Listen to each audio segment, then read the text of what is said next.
달인 예배를 맞이하며 사랑하는 가족 또 함께 우리 신앙생활했던 성도님들 하나님 특별히 위로하시길 바랍니다. 우리 강 전사님 제가 가까이 10년 동안 교제하고 말씀으로 나누고 섬기고 섬김받고 했습니다.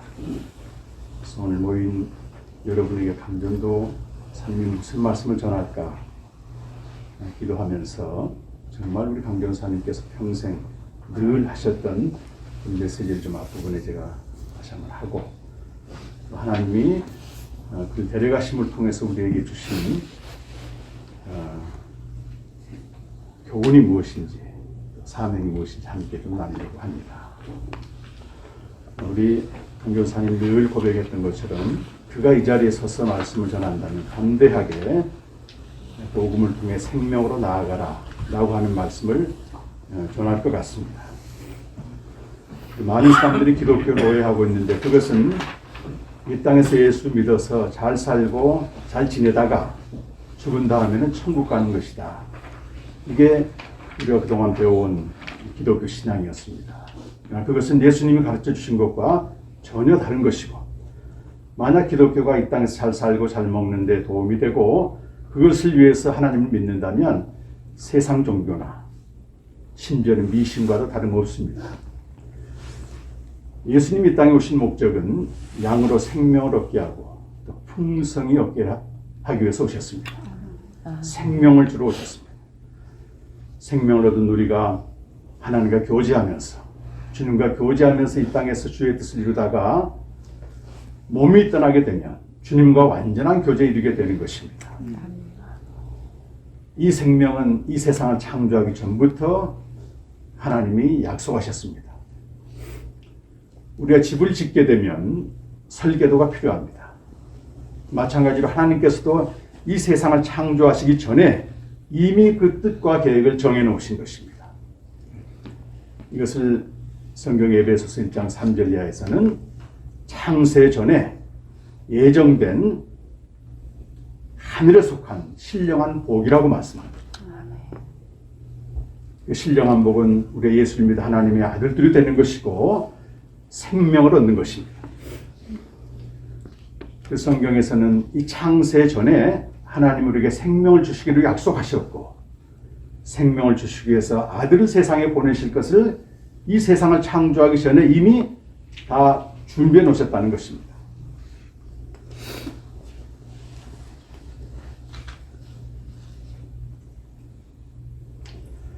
하나님 첫사람 아담을 만드신 것은 바로 창세전에 약속된 아들 안에 생명을 주시기 위해서 만드셨습니다.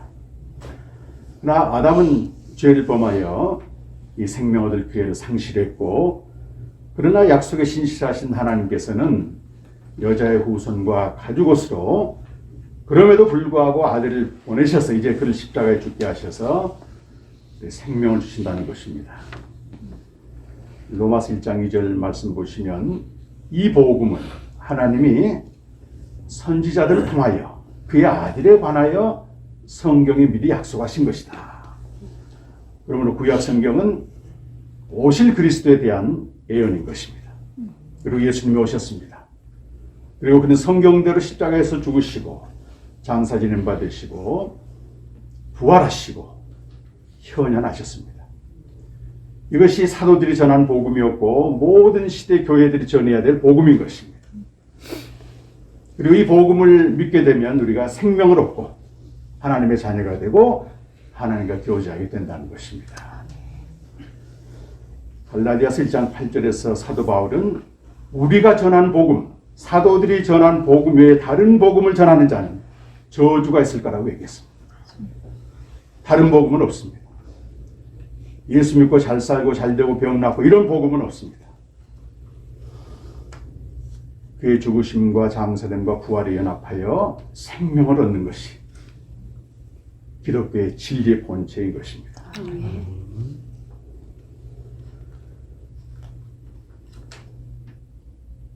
그런데 많은 사람들이 오해합니다.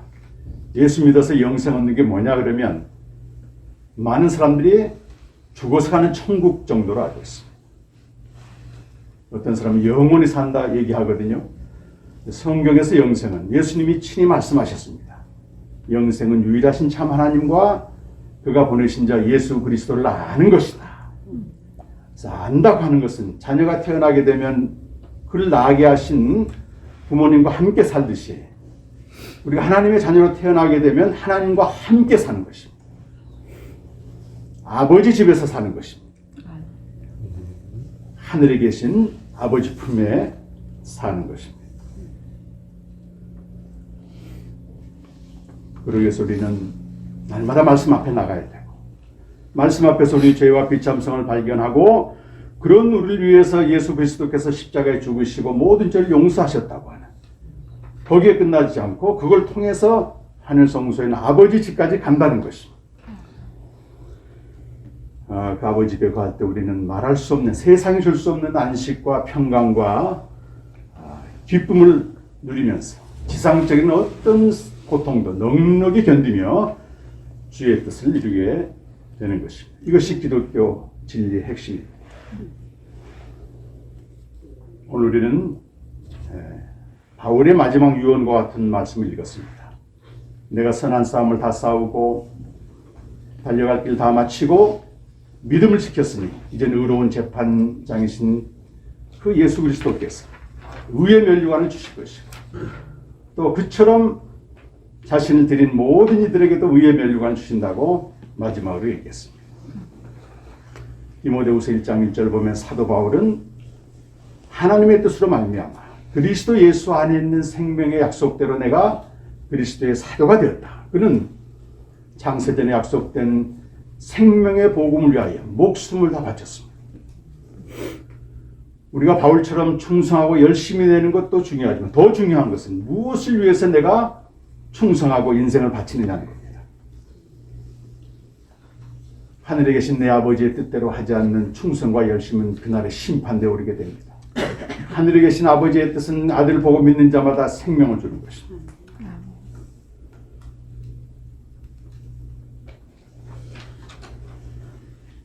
우리가 사랑했고 사랑한 강영옥 전사입니다. 대학교 다닐 때에 인생의 무의미성을 깨닫고 교수님을 통해서 말씀 공부를 하게 됐습니다. 그리고 강정에 있는 예수집에 시집을 갔는데 내가 신앙의 명문가를 이루겠다고 하는 거룩한 꿈과 비전으로 신앙생활을 열심히 했습니다. 그러나 형식적인 신앙생활 내용은 없고 반복되는 세상 사람과 별로 다를 바 없는 그런 제도권 전통 속에 갇혀 있으면서 그는 굉장히 목이 말랐습니다.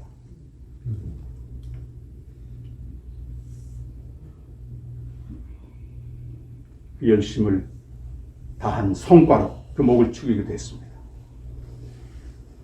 그러다 2011년 5월 저희 캠프에 오셔서 성경이 증거하는 복음과 그걸 통해서 살아가는 생명을 알게 됐고 아버지 집에 내가 가야 된다고는 깨달았습니다. 그러니까 캠프 끝날 마지막 날 했던 묵상이 지금도 생생합니다. 내가 그토록 주님을 위해서 충성하고 열심 내고 신앙의 명문가에 살았지만 나는 객과 과부와 나그네다. 아버지 집에 들어가 본 적이 없었다는 것. 그러니까 평소에 사용한 말대로 화들짝 놀랐어. 그때부터 새벽이면 그때 성령의 본능이 하나님 은혜에 사로잡혀 말씀 앞에 달려가 자기의 죄인됨을 깨닫고 아버지 집에 들어가는 그 생활이 그가 이 세상을 떠나기 직전까지 계속됐습니다.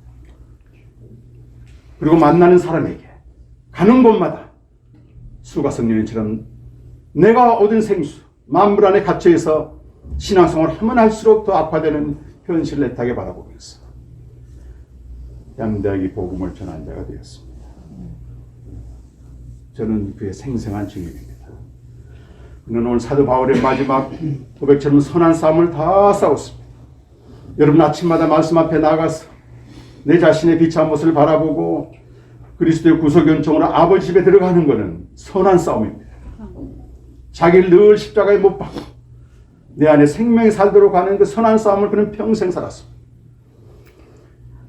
그리고 바울이 그랬던 것처럼 이 복음을, 생명의 복음을 전하면서 온갖 모욕과 오해와 멸시를 받았습니다. 여러분, 헤롯 왕이 생명 대신 예수님이 오니까 죽이려고 했습니다. 대부분의 영성가들이 그렇게 얘기합니다. 헤롯 왕처럼 자기 왕국을 세우려고 하는 종교 지도자들은 생명으로 사는 자가 나타나면 무섭게 짐승처럼 변한다는 것입니다. 그러나 그는 굴하지 않았습니다. 주변에서 말릴 정도였지만 에레미야의 고백처럼 내 속에 생명의 말씀이 불붙고 있는데 내가 견딜 수 없다고 하면서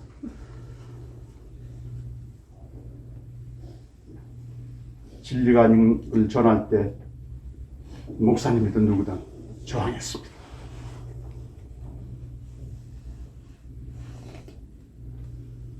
그에게는 오직 주님밖에, 말씀밖에, 생명밖에 진리 외에는 없었습니다.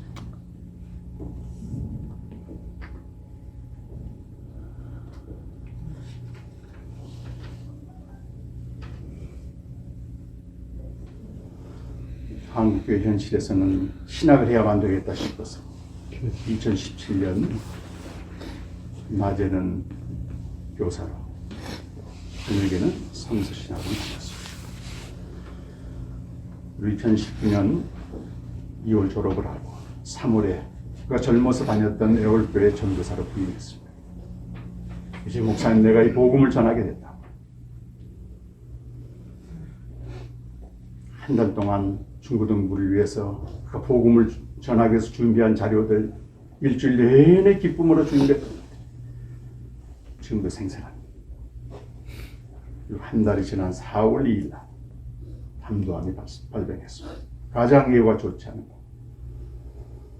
또 저와 공동체는 그날부터 지금 이 시간까지 전사님과 함께 해왔습니다.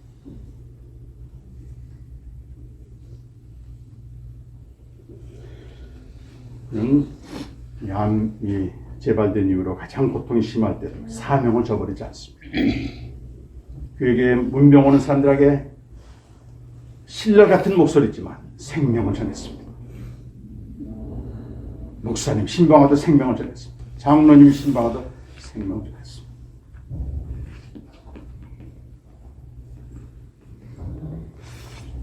그 10여 년간 매일 선교회 카페에 글을 올리면서 생명의 교제의 실상을 곳곳에 전했습니다. 우리 전사님의 소천 소식을 듣고 아프리카, 미국, 중국, 프랑스, 한국에서는 얼굴도 알지 못합니다. 50명이 넘는 분들이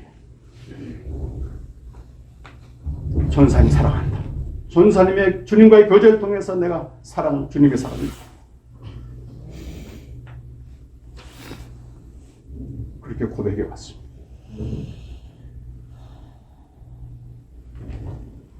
지난 1월 손의 힘이 떨어지는 순간까지 그는 펜을 놓지 않고 주님과 사역을 다했습니다.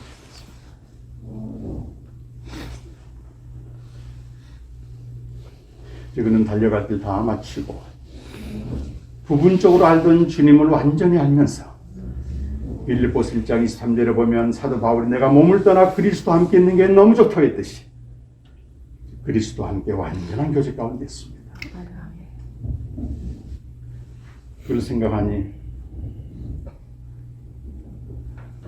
많은 위로가 됐어요. 저는 우리 강견사가 저를 보내야 될 사람인데 왜 내가 지금 여기서 이걸 하고 있나. 이틀 동안 인수에 수시로 들락거리면서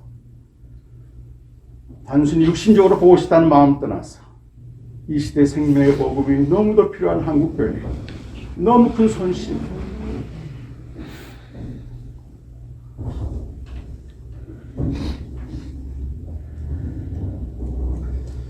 끝까지 믿음을 지켰습니다.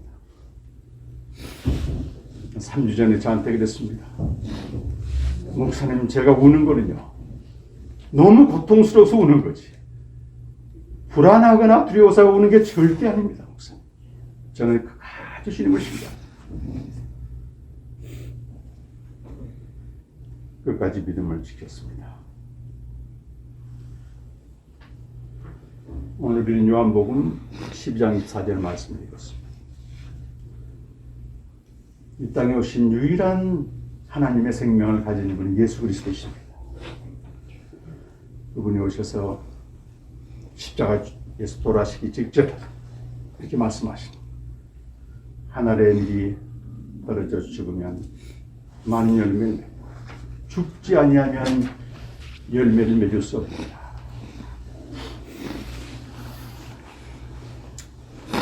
예수님은 생명 자체를 주시지 않으세요. 그가 죽으셔야만 우리에게 생명을 주시고 많은 열매를 맺는다는 것입니다.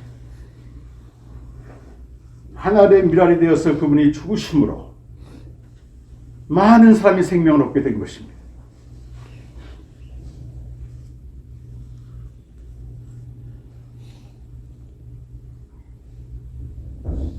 생명의 복음에 가장 충만한 이 여종을 하나님이 왜 부르셨을까? 왜 아프게 하셨을까?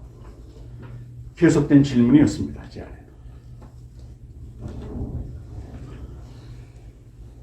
지금부터 32년 전 1989년 2월 9일입니다. 한국교회에 큰 별이 하나 떨어졌습니다. 그분은 황장호 목사님이십니다. 한국교회가 기복신앙과 교회 부흥에 미쳐있을 때 그는 외쳤습니다. 십자가를 넘어 생명으로 가야 됩니다. 주님과 교제가 없는 신앙은 전부 자기를 위한 것입니다. 이건 악한 것입니다. 이는 신학교 교수로서 목사들 가르치는 사람으로서 교회를 말씀으로 부흥시킨 절정의 나이인 49살 때 출근하다가 소천했습니다. 한국교회에 큰 충격이었습니다. 그러나 그가 가장 좋은 씨가 되어서 뿌려짐으로 곳곳에서 많은 열매가 맺히고 있습니다. 하나님의 사람은 살아있을 때보다도 죽은 다음에 열매를 맺히게 되는 것입니다. 어쩌면 그 황 목사님과 똑같은 날입니다. 2월 9일 날 우리 강전사님이 하나님의 부르심을 받았어요. 너무 큰 손실이었습니다. 어느 시 간사님이 이렇게 글을 보내왔습니다. 목사님, 우리 주님께서 강행옥 전도사님, 순교의 피가 흐르지 않으면 복음이 전파되지 못하듯이 그를 생명의 씨앗으로 심었다는 것입니다.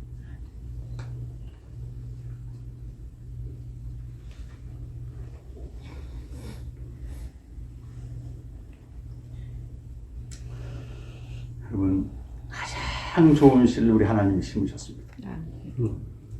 그래야지 열매가 나오기 때문입니다.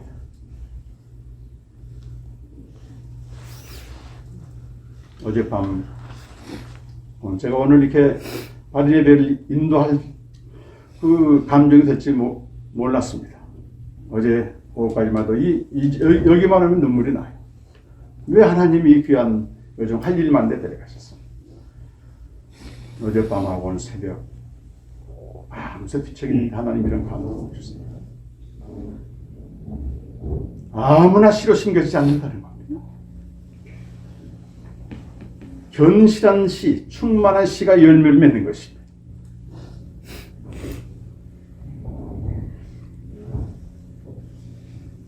어제 장로님이 오셨어요. 강조사님한테 가르침을 받고 78세십니다. 그분은 강조사님 소식을 듣고 이 속에서 하나님 나 같은 자를 데려가시지. 나 같은 자를 데려가시지. 왜 그래?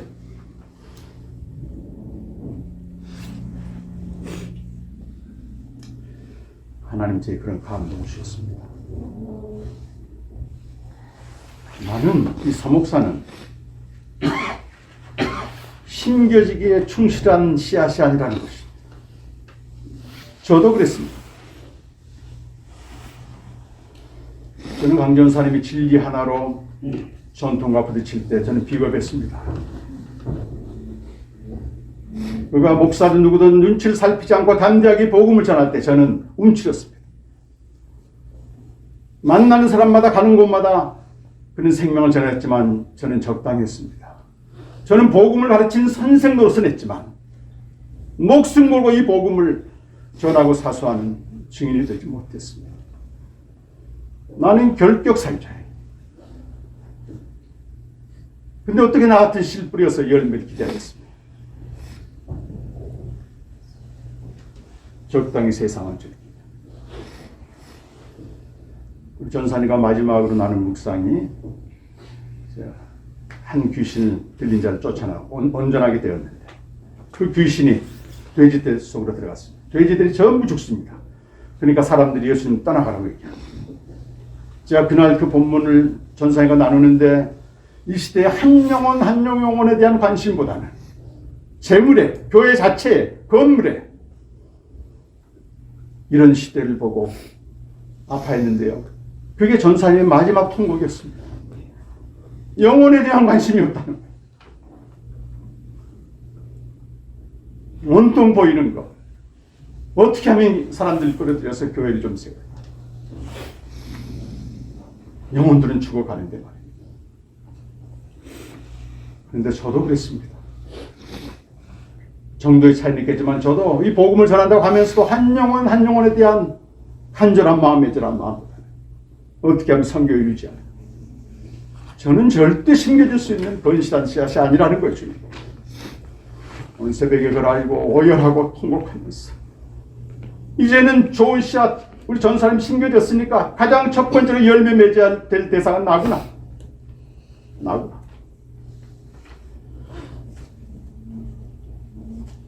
사랑하는 성도들, 우리 가족 여러분, 그리고 갑니다. 1년이 될지 2년이 될지 5년이 될지 30년이 모릅니다. 그때 우리가 이 세상을 떠날 때는 어떤 모양으로든지 씨가 뿌려지는 겁니다. 어떤 씨로 뿌려지시겠습니까? 야, 강조사가 저렇게 열심히 있다 한데 이렇게 끝날 문제가 아닙니다. 한국교회가 무너지는 소리가 들리고 있습니다. 생명 없는 교회는 무너져야 옳습니다.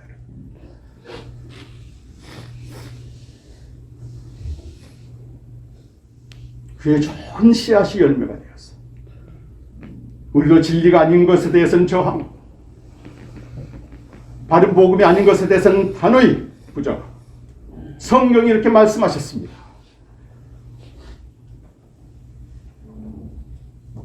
저는 오늘 기도하면서 이 자리에 모인 여러분 한 분 한 분이 가장 좋은 씨앗으로 심겨지면서 이 땅을 떠나기를 간절히 소원합니다.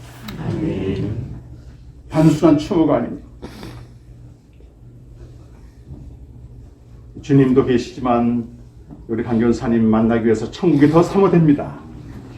나 거저 준비 없이 가는 게 아니고 그가 걸어왔던 길을 전부 여러분 보셨지 않습니까? 주인이지 않습니까? 그 안에 주님이 하셨다면 그분이 평생 주님이 하셨습니다. 주님이 하셨습니다. 우리 안에 주님이 못할 게 뭐 있습니까? 저는 다시 시작합니다. 다시 시작합니다.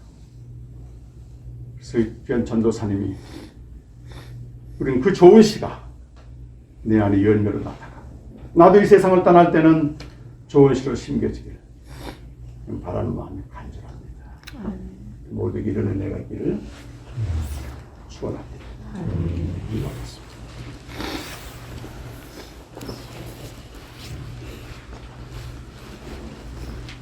하나님 앞 57년의 짧은 생에서 주님이 전하셨던 생명의 복음을 전합니다. 이제는 가장 좋은 씨앗으로 심겨지고 죽지 않으면 영원히 될 수 없듯이 하나님 이렇게 완전하고 충만한 복음으로 충만한 생명으로 충만한 이 좋은 씨로 심겨주셨습니다. 저희 모두가 이제는 제2의 제3의 강호가 날마다 말씀을 통해 생명으로 사는 어디서든지 무엇을 하든지 누구에게든지 이 생명의 복음을 담대히 전할 수 있는 복음의 영사들이 되게 하여 주시옵소서. 저희도 이 세상을 떠납니다. 언제 떠날지 모릅니다. 그러나 우리 전사님이 우리에게 보여준 그대로 가장 좋은 시로 심겨져 우리가 이 세상을 떠난 다음에도 많은 열매를 맺을 수 있도록 역사하여 주시옵소서. 이 전사님의 구전 시대과 친절 모든 형제 자매들에게 이 자리에 있는 모든 이들이 전사님의 깊은 뜻 가장 앞에 주님 앞에 나왔습니다. 우리의 멸류관 받는 저희 모두 되게 하여 주시옵소서. 예수님